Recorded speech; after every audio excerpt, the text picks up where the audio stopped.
கால் நல்லா நீட்டி மடக்க முடியுதுல, வலி எதுவும் இல்லையே? பெருசா வலி எதுவும் இல்லை மாப்பிள்ள, கொஞ்சம் லேசான வலி இருக்கு. நீங்கள் ஹாஸ்பிட்டலில் பண்ணிட்டு இருந்த ப்ராக்டிஸை வீட்லேயும் விடாமல் ப்ராக்டிஸ் பண்ணுங்க, எல்லாம் சரியாயிடும். உண்மையாலுமே அந்த ஜப்பான் டாக்டர் கடவுள் தான் மாமா. பக்கவாதத்தால பாதிக்கப்பட்ட எத்தனையோ பேரு கை கால் சரியா வராம, சரியா வாய் பேச முடியாம அவஸ்தைப்படுறத நான் பார்த்திருக்கேன். அப்பாவுக்கு அப்படி ஒரு நிலைமை வந்துருமோன்னு நான் ரொம்ப பயந்துட்டு இருந்தேன். ஆனா நீங்க அனுப்பி வச்ச ஜப்பான் டாக்டர் அப்பாவுக்கு எதுவும் ஆகாம காப்பாத்திட்டாரு. அந்த ஃபாரின் டாக்டர் மாமாவை செக் பண்ணி பார்த்ததுக்கப்புறம் நான் டாக்டர்கிட்ட பேசினேன். டாக்டர் என்கிட்ட மாமாவுக்கு வந்திருக்கிறது மேஜர் ஸ்ட்ரோக்லாம் இல்லை, மைனர் ஸ்ட்ரோக் தான் சொன்னார். ஸ்ட்ரோக் வந்ததுக்கான சிம்டம்ஸே இல்லாமல் அவரை குணப்படுத்திடலான்னு சொன்னார். அவர் சொன்ன மாதிரியே மாமா குணமாயிட்டார்.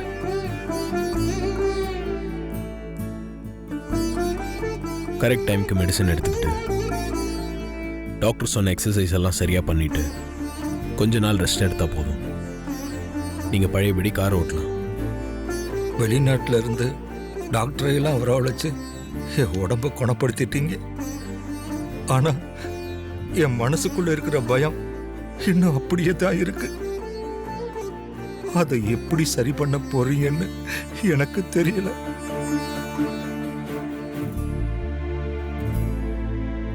உங்க 2 பேருக்கும் கல்யாணம் ஆயிருக்குமோன்னு வனஜா அம்மாவுக்கு சந்தேகம் வந்துடுச்சு மாப்பிள்ள. என்கிட்ட இருந்து உண்மையை வரவழைக்கிறதுக்காகத்தான் அவங்க தான் பார்வதிக்கு மாப்பிள்ளைய ஏற்பாடு பண்ணியிருக்காங்க. எல்லாம் எனக்கு தெரியும் மாமா. இங்கே நடக்கிறது எல்லாத்தையும் பார்வதி எனக்கு தினமும் ஃபோன் பண்ணி சொல்லிட்டு தான் இருந்தா. நான் தான் இப்போ வந்துட்டேன்ல, நீங்கள் இதை பற்றியும் கவலைப்பட வேண்டாம், நான் பார்த்துக்கிறேன். வனஜா அம்மா மூலமா உங்க 2 பேர் பத்தின உண்மை அம்மாவுக்கு தெரிய வந்தா என்ன நடக்குமோன்னு தெரிஞ்சா எனக்கு ரொம்ப பயமா இருக்கு மாப்பிள்ள. ஆதார் எதுவும் கிடைக்காம சித்தி அம்மா கிட்ட இந்த விஷயத்த கண்டிப்பாக எடுத்துகிட்டு போக மாட்டாங்க. நீங்கள் பார்வதி பற்றி கவலைப்படாதீங்க.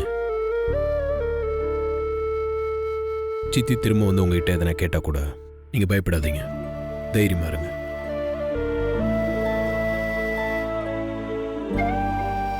பார்வதி உங்கள் பொண்ணு மட்டும் இல்லை, என்னோட மனைவி.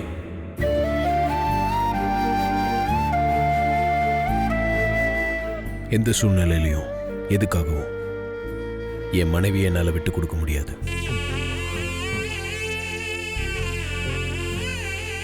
நான் விட்டு கொடுக்கவும் மாட்டேன்.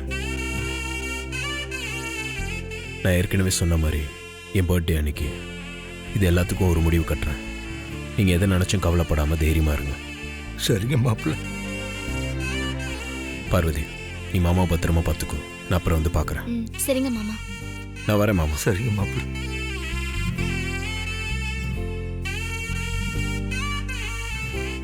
கணேசா, அந்த ரிப்போர்ட் எல்லாம் கொண்டு போய் உள்ளவே. சரிக்கா.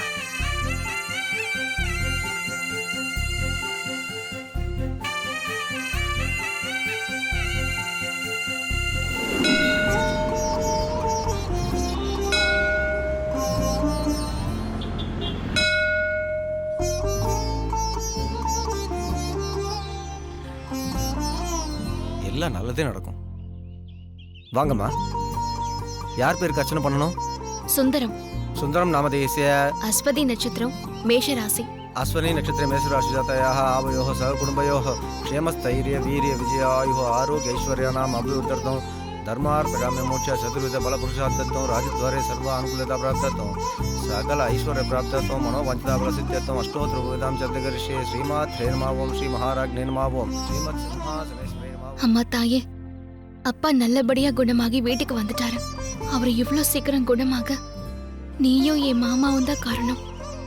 அப்பாவுக்கு நல்ல ஆரோக்கியத்தையும் நீண்ட ஆயுளையும் கொடுத்தாயே. सर्वमंगल मांगल्ये शिवे सर्वार्थ साधके शरण्ये त्र्यंबके गौरी नारायणि नमोस्तुते. एकहारति आज्य दीपं दर्शयामि समस्त रक्षां धारयामि.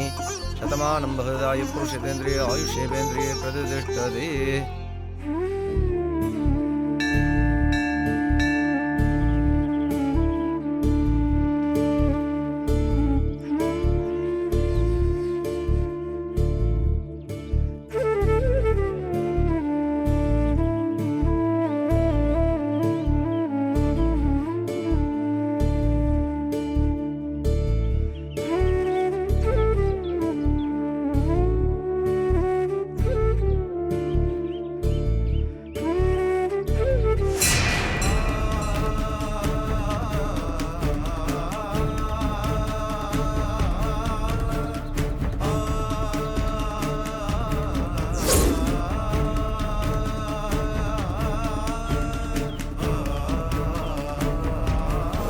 இந்த நிமிஷம் வரைக்கும் நான் உன் கழுத்தில் கட்டின தாலியை நீ யாரு கண்ணிலையும் படாமல் மறைச்சி வச்சுட்டு தானே வாழ்ந்துட்டுருக்க.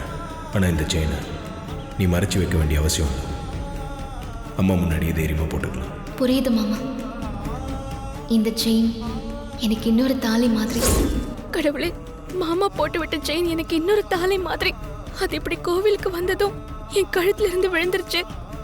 மாமாக்கு ஏதாவது, ஐயோ கடவுளே, அவருக்கு ஒண்ணு ஆகக்கூடாது.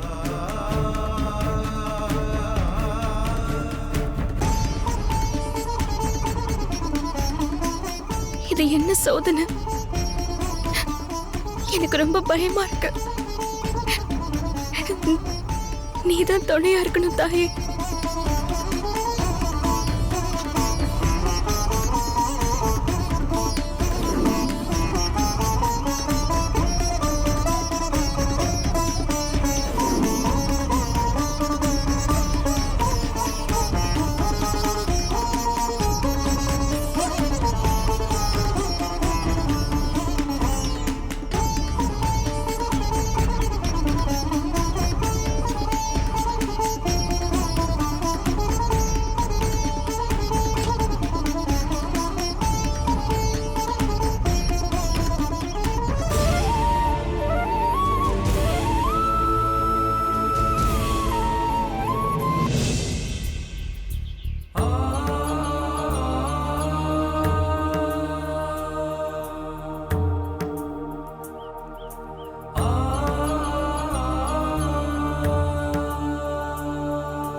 உட்காருமா, தாத்தா. உட்காரு உட்காரு.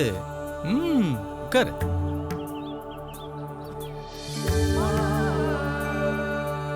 நீ எப்பவும் கோயிலுக்கு வந்து சாமி கும்பிட்டதும் என்ன தேடி வந்து பழம் கொடுப்ப. இன்னைக்கு நீ என்ன தேடி வரல, அதனாலதான் நான் உன்னை தேடி வந்தேன். மன்னிச்சிருங்க தாத்தா, மனசே சரியில்லை. அதான் பழம் கொடுக்க மறந்துட்டு இங்க வந்து உட்காந்துட்டேன்.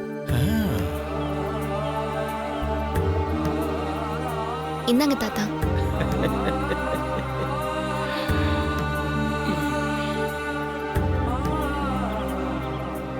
ஆமா, மனசு சரியில்லைன்னு சொன்னியே, எதனால மனசு சரியில்லை? என் மாமா வெளிநாட்டுல இருந்து எனக்கு ஆசையா வாங்கிட்டு வந்த இந்த செயினை ஆசையா எனக்கு போட்டு விட்டு, நான் கட்டின தாலியை தான் உன்னால எல்லாரும் முன்னாடியும் போட்டுக்க முடியல, இத தைரியமா போட்டுக்கோன்னு சொன்னாரு. நானும் இதையும் ஒரு தாலியா நினைச்சுதான் போட்டுட்டு இருக்கேன். கொஞ்ச நேரத்துக்கு முன்னாடி கழுத்துல இருந்த என் செயின் கழண்டு விழுந்துருச்சு தாத்தா.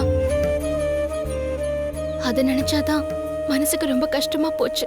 செயின் கழண்டு விழுந்தத நீ அபசகுணமா நினைச்சு வருத்தப்பட்டுகிட்டு இருக்கேன்னு நினைக்கிறேன். கவலைப்படாத, உன்னோட நல்ல மனசுக்கு எப்போ நல்லதுதான் நடக்கும். எப்படி உன் மாமா கொடுத்த இந்த செயினை வெளியே தெரியற மாதிரி போட்டுக்கிட்டு இருக்கியோ, அதே மாதிரி நீ மறைச்சு போட்டுக்கிட்டு இருக்கிற தாலியையும் வெளியே தெரியற மாதிரி போட்டுக்கிற காலம் வரப்போகுது. இதுவரைக்கும் நீங்க சொன்னது எல்லாமே எனக்கு அப்படியே நடந்திருக்கு தாத்தா. இப்ப சொன்னது எப்ப தாத்தா நடக்கும்? சொல்லுங்க தாத்தா. மாமாவோட பிறந்த நாள் அன்னைக்கு எனக்கும் மாமாவுக்கும் தனித்தனியா கல்யாண ஏற்பாடு நடந்துட்டு இருக்கு.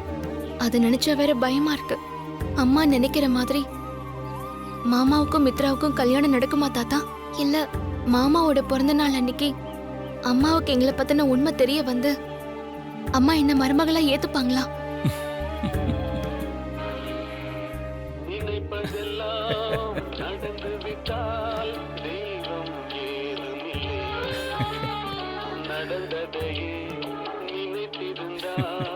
யோ, இது கோயில்லையா? இங்க போய் பாட்டு கேட்டுட்டு இருக்க. பாட்டு கேட்க கூட விட மாட்டேங்கிறியே, நிறுத்திடுறேன்ப்பா.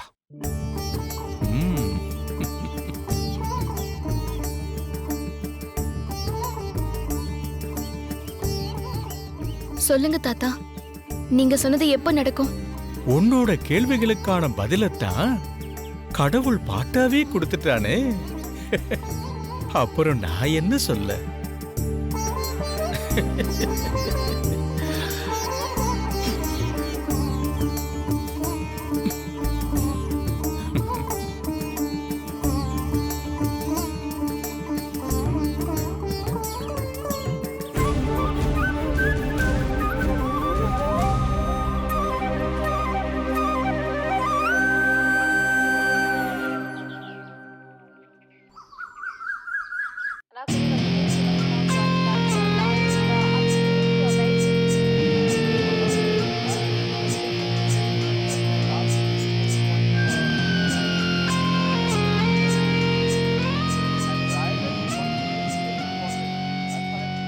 ரெண்டு வருஷத்துக்கு முன்னாடி நான் சொல்றதெல்லாம் கேட்டு தலையாட்டிட்டு இருந்துச்சுங்க.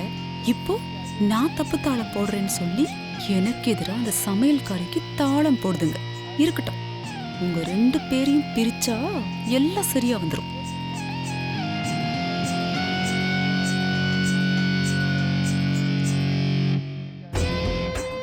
என்ன ஆண்டி, அவங்க ரெண்டு பேரையுமே பார்த்துட்டு இருக்கீங்க?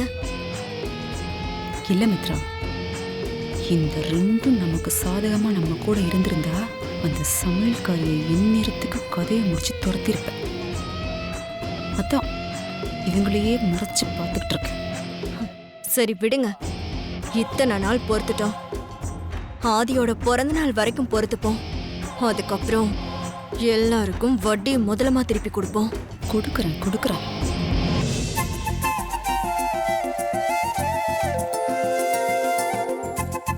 ஆண்டி, அகிலா வந்துட்டாளா? என்னமோ முழுகி போற மாதிரி வந்துருவான். உன் கல்யாணம் மட்டும் முடியட்டும், அதுக்கப்புறம் வச்சுக்கிறாங்களே.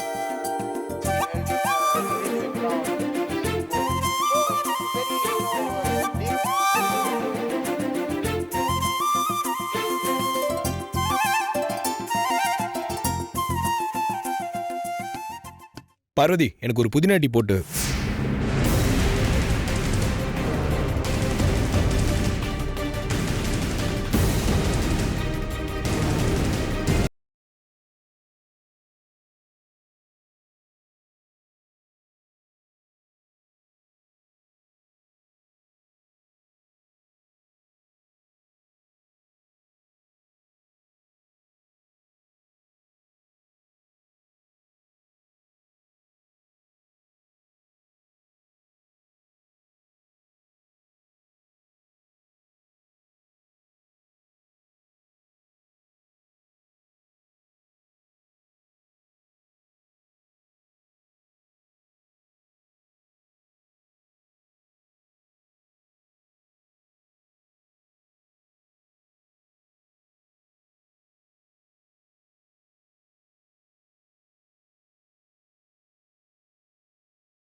நீங்க எதுக்கு சிரமப்படுறீங்க? என் கண் எதிரில நீ உன்னை விருப்பப்பட்டு கேட்டு அது உனக்கு கிடைக்காம ஏமாற்றமாய் போறத என்னால பாத்துக்கிட்டு அமைதியா இருக்க முடியாதாதி. மகனுக்காக டீ போடுறதுல இந்த அம்மாவுக்கு எந்த சிரமமும் இல்ல. தாய்ப்பாசம். இரு, நான் இப்பவே புதினா டீ போட்டு எடுத்துட்டு வரேன்.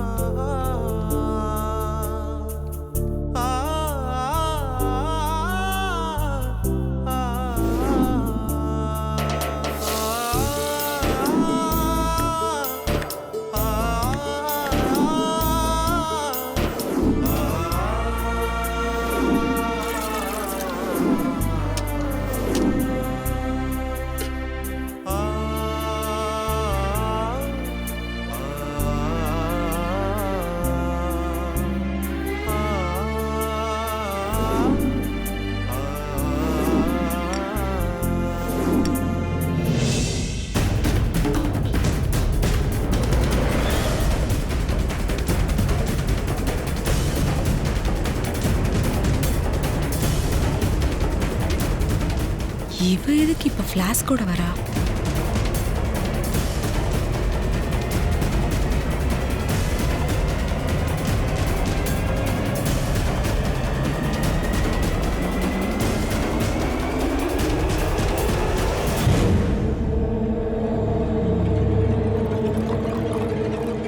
உங்களுக்காக புதினா டீ போட்டு கொண்டு வந்திருக்கேன். இந்தாங்க.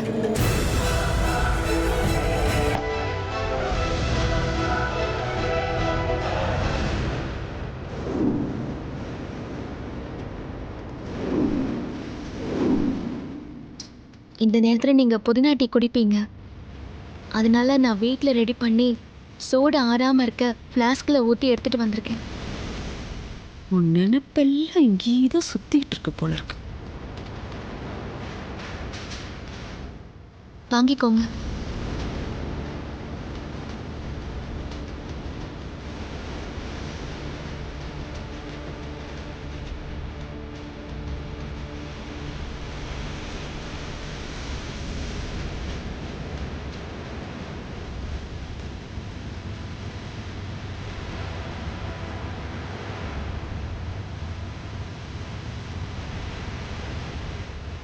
வாம்மா. மாட்டினாங்க.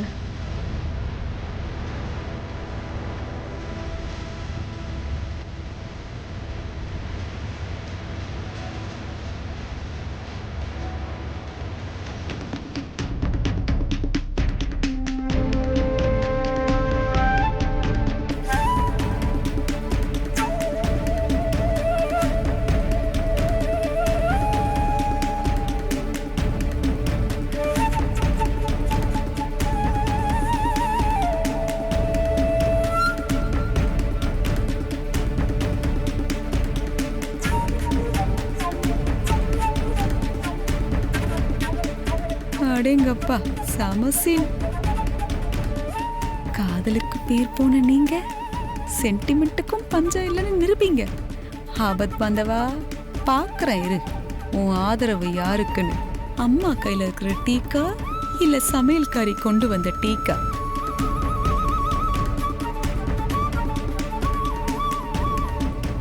நீங்க கொடுங்கம்மா.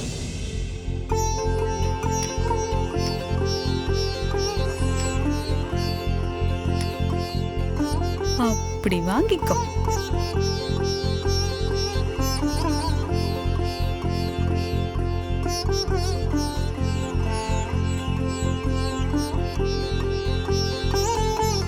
தாய்ப்பாசம் ஜெயிச்சிருச்சே. என்னதான் இவன் பார்வதியை காதலிச்சாலும் என்னைக்கும் இந்த அம்மாவை விட்டு கொடுத்துட மாட்டான்னு புரியுது.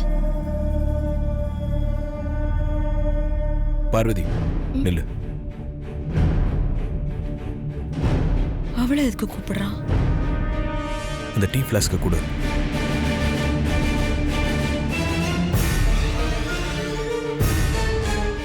எனக்காக தானே டீ போட்டு எடுத்துட்டு வந்த, அப்புறம் ஏன் திரும்ப கொண்டு போற? கொடு.